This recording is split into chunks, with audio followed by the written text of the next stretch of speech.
피해가 180억 원을 넘어섰습니다. 예상보다 큰 피해에 옥천군은 전 지역을 특별 재난지역으로 선포해달라고 건의했습니다. 오송 참사 일주기가 지났지만 유족들은 여전히 진상규명을 요구하고 있습니다.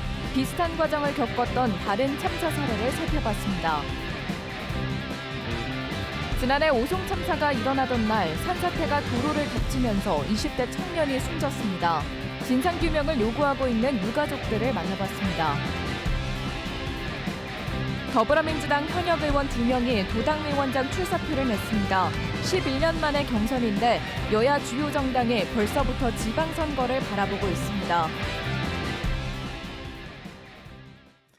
네, 시청자 여러분 안녕하십니까? 계속해서 MBC 뉴스투데이 충북입니다. 영동군이 특별 재난지역으로 선포된 가운데 옥천군도 전 지역을 특별 재난지역으로 선포해달라고 건의했습니다. 자체 조사 결과 피해가 당초 예상보다 크고 또 피해 지역도 넓은 것으로 나타났다고 옥천군은 밝혔습니다. 신병관 기자입니다. 금강변을 따라 비닐하우스가 줄지어 있습니다. 하우스 안에 들어가자 각종 집기가 나뒹굴고 포도나무는 진흙을 잔뜩 덮어쓰고 있습니다. 물이 빠진 지 일주일 가까이 됐지만 어디부터 손을 대야 할지 막막합니다. 인근 하우스들도 사정은 마찬가지. 자원봉사자들의 도움을 받아 급한 대로 못 쓰게 된 포도를 따냈지만 포도나무를 살릴 수 있을지 걱정입니다. 이렇게 농사 다 져놓고 밥도 먹히시는 이렇게 뭐 재해를 입었으니까 아이고 멍하니 아무 생각도 없어요. 산사태로 아예 비닐하우스가 떠내려가고 주택 일부가 파손된 현장. 중장비를 동원해 응급조치는 어느 정도 마무리되고 있습니다. 하지만 물도 나오지 않고 일부 파손된 주택은 그대로여서 피해 주민은 걱정이 이만저만 아닙니다. 임시복구만 해주고 간다 이 얘기야 지금. 그럼 나로서는 지금 다 들렸는데 샘물 안 나오지. 시실 물 없지. 불 안 나오지. 옥천군이 조사한 결과 피해기 특별 재난지역 기준인 80억 원을 넘어 100억 원에 육박하고 있습니다. 제방 붕괴와 산사태 등 공공시설 피해는 물론 농경지와 주택 침수 등 사유시설 피해가 당초 예상보다 큰 것으로 나타나고 있습니다.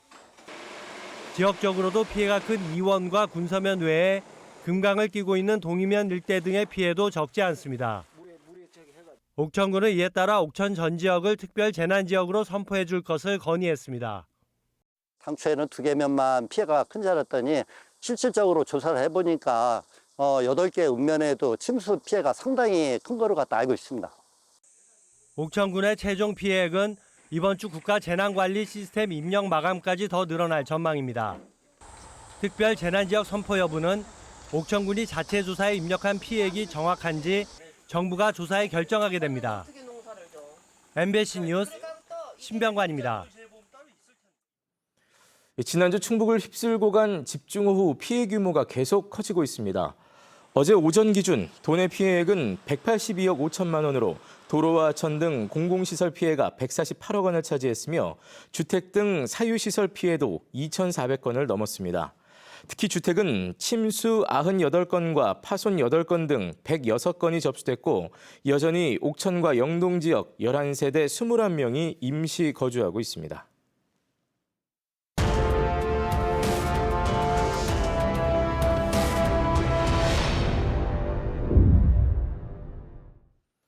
네, 오송 참사 일주기 기획 보도로 함께합니다. 유족들은 아직도 진상 규명을 요구하고 있습니다. 국정조사가 과연 해법이 될런지요. 앞서 비슷한 과정을 겪었던 이태원 또 세월호 참사의 방식으로 이번에도 오송 참사를 짚어봅니다. 김은초 기자입니다. 오송 참사가 발생하기 8개월 전 서울 한복판에서 159명이 숨진 이태원 참사. 정부와 구청, 경찰 등 관계기관은 당시 예방과 대응에 실패했다는 지적에도 서로 잘못이 없다며 책임을 회피했습니다. 참사의 진상을 밝혀야 한다는 유족들의 계속된 요구 끝에 마침내 지난 5월 이태원 참사 특별법이 제정됐습니다. 비로소 합동 분향소를 철거하고 기억 소통 공간으로 자리를 옮긴 유족들은 진상 규명을 향한 새로운 출발이라고 말합니다. 정부에서 특수본 수사도 했고 국정조사도 했어요. 그렇지만 그것들이 제대로 된 진상규명을 밝히는 해결책이 되어지지는 않았습니다. 저희는 그렇게 생각하기 때문에 이 특별법이 굉장히 중요하다고 생각을 하고요. 하지만 앞선 세월호 참사의 경우를 보면 특별법이 만들어졌다고 끝난 게 아닙니다. 지난 10년간 조사위를 3번 운영했지만 배가 왜 침몰했는지, 왜 구조하지 못했는지 명확히 밝혀내지 못했기 때문입니다. 세월호 특조위에 참여했던 조사관은 법적 처벌에 치우쳐 조사가 이뤄진 점을 주요 실패 요인으로 지적합니다. 종합적으로 이런 일이 어떻게 일어났을까, 그리고 이 같은 일을 일어나지 않게 하기 위해서는 어떤 방식으로 해야 될까라는 방식으로 접근했다기보다는 이거 누가 잘못했고 누굴 처벌할 수 있냐, 이런 질문들을 계속 던졌기 때문에. 하지만 오송 참사는 지난 1년간 공적 조사 자체를 시작조차 못했습니다. 참사 9일 만에 국무조정실이 기관 대응 부실로 인한 인재라고 발표하며 공무원과 공사 현장 관계자 등 36명을 수사 의뢰한 뒤로 검찰 수사만 지켜보고 있습니다. 유가족과 생존자들이 충청북도와 청주시에 진상조사를 요구했지만 수사 중이라 어렵다는 답만 돌아왔습니다. 결국 전문가들이 참여한 시민진상조사위원회가 나섰지만 강제성이 없는 민간조사여서 한계는 뚜렷했습니다. 대응의 기록이라든가 이런 걸 얻기 위해서 진행했던 정보공개 청구 같은 것들도 정말 모두가 기각이 되었기 때문에. 그래서 유가족과 생존자들은 국회 차원의 국정조사를 요구하고 있습니다. 한번 제대로 물어보기라도 하자는 겁니다.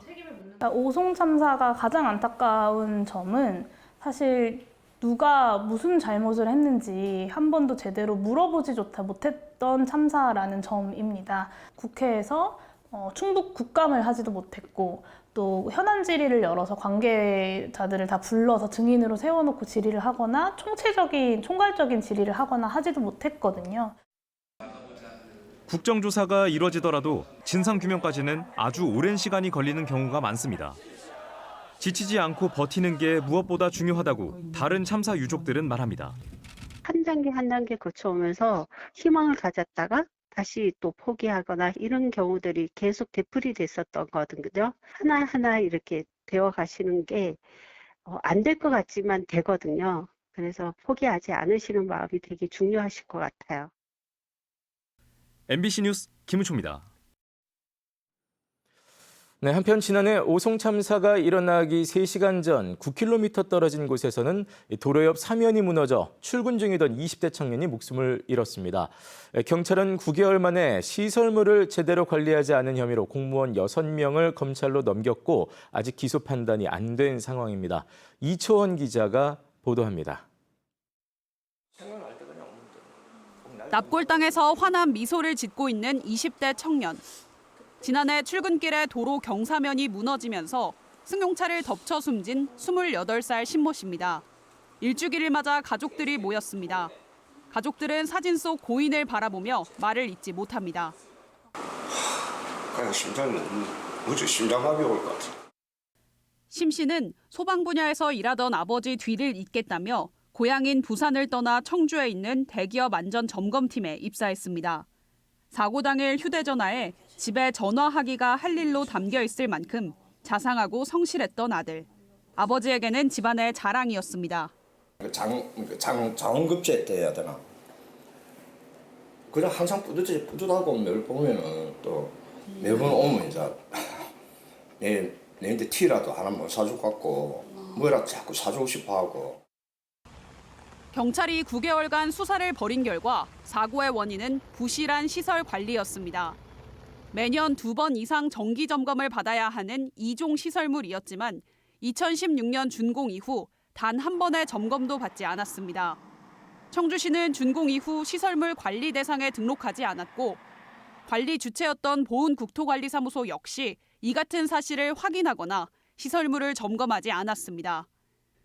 경찰은 지난 4월 청주시 공무원 3명과 보은국토관리사무소 직원 3명을 기소 의견으로 검찰에 송치했습니다. 하지만 검찰은 아직 기소 여부를 판단하지 못했습니다. 검찰 관계자는 쟁점이 많아 경찰 수사도 9개월이나 걸렸다면서 최선을 다해 수사하는 중이라고 밝혔습니다. 유족들은 지난 1년 사고의 원인이 무엇인지 아무런 설명도 듣지 못했고 아들의 억울한 죽음에 누구도 사과하지 않았다고 분통을 터뜨렸습니다. 저 원인규명과 사과 받고 싶습니다. 좀 끝내고 싶어요. 그만하고 싶어요, 진짜요. 가족들의 일상은 완전히 무너졌습니다.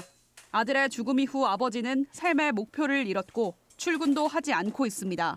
어쩔 땐 밤에도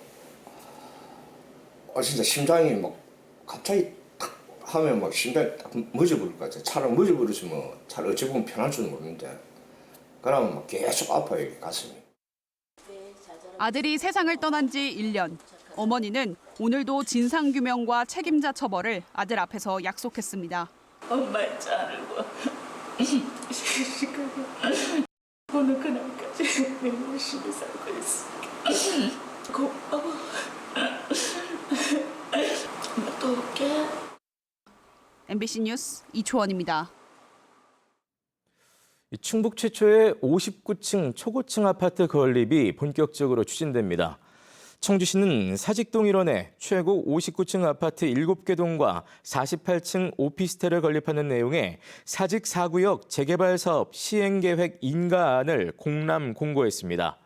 사업 시행자는 조합원 분양 신청과 토지 보상 작업 등을 거쳐 이르면 오는 2026년 공사를 시작할 계획입니다. 한편 현재 청주의 최고층 아파트는 모두 49층 규모입니다.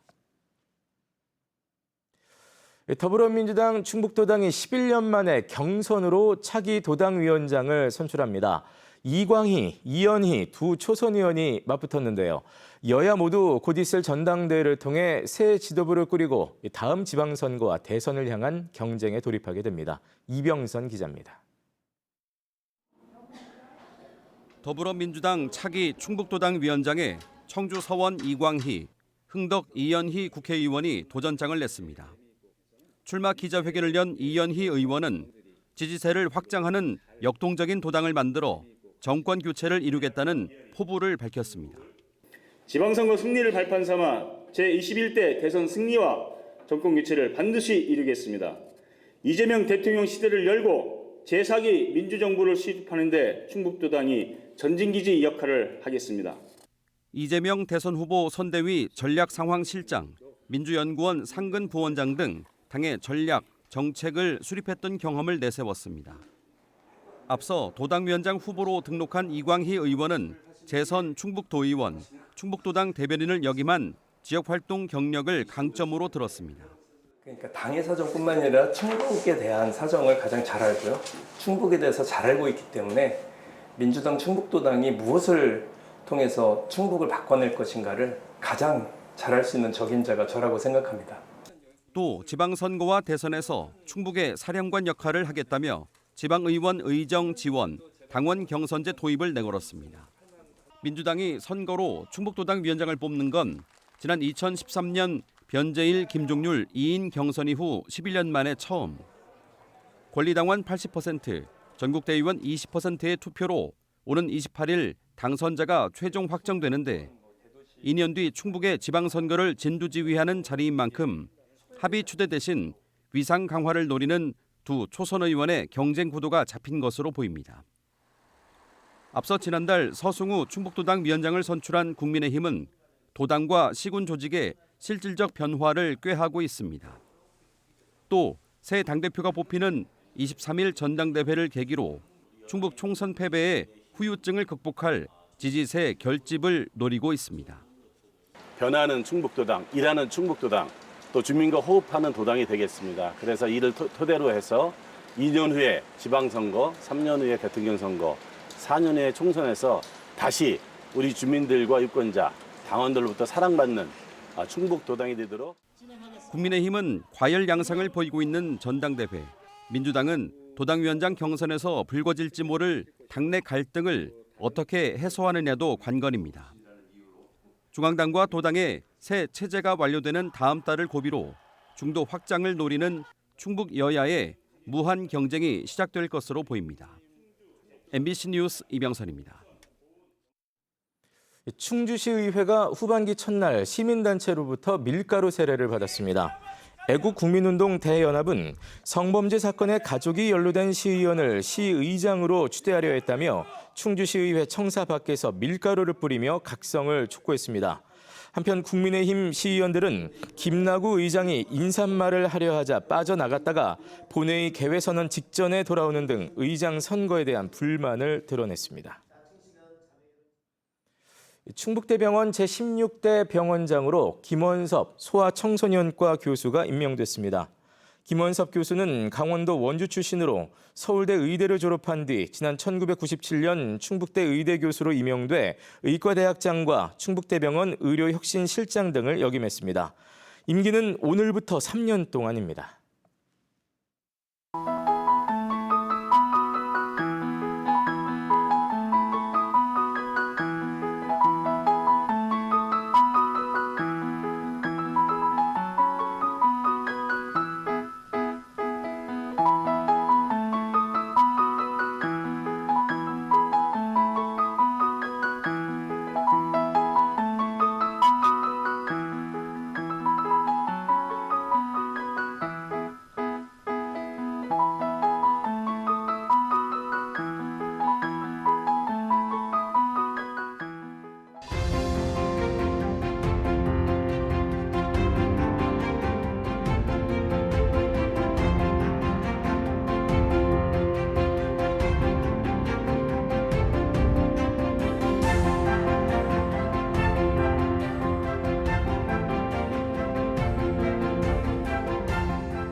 훈련을 따라오지 못한다면서 초등학생들을 발로 차고 막대기로 때린 축구 코치에게 실형이 선고됐습니다. 청주지방법원 형사 5단독 정우혁 판사는 아동학대 혐의로 재판에 넘겨진 40대에게 징역 1년 6개월을 선고했습니다. 청주에서 유소년 축구클럽을 운영하던 피고인은 2020년 8월부터 1년 동안 12세 학생 6명이 훈련을 따라오지 못한다면서 막대기로 수십 회씩 때리거나 폭행한 혐의를 받고 있습니다. 술을 팔거나 접객원을 고용하는 노래방 업주들을 대상으로 불법 영업을 신고한다고 협박해 27명에게서 4억 5천만 원을 뜯어낸 일당이 경찰에 붙잡혔습니다. 충북경찰청 형사기동대는 특수공갈과 사기 등의 혐의로 59세 남성을 구속하고 공범인 44세 남성을 불구속 송치했습니다. 구속된 50대는 과거에도 같은 범죄로 2년 동안 징역형을 살다 출소했으며 교도소에서 알게 된 40대와 함께 범행을 저지른 것으로 드러났습니다. 충청권 세계 대학 경기 대회가 치러질 청주 석소동 다목적 실내체육관이 내년 1월 착공을 예고했습니다. 세계 대학 경기 대회 조직위는 기획재정부 재정평가위를 통과한 청주 다목적 실내체육관의 입찰 공고가 다음 달 중 나온다고 밝혔습니다. 조직위는 대회 석 달 전인 2027년 5월까지 공사를 마친 뒤 체조 경기를 이곳에서 치를 계획입니다. 올해 충북도민들에게 부과된 7월분 1차 재산세가 지난해보다 3.5% 늘었습니다. 올해 충북의 1차 재산세는 지난해보다 62억 원 늘어난 1,809억 원입니다. 네, 뉴스를 마칩니다. 고맙습니다.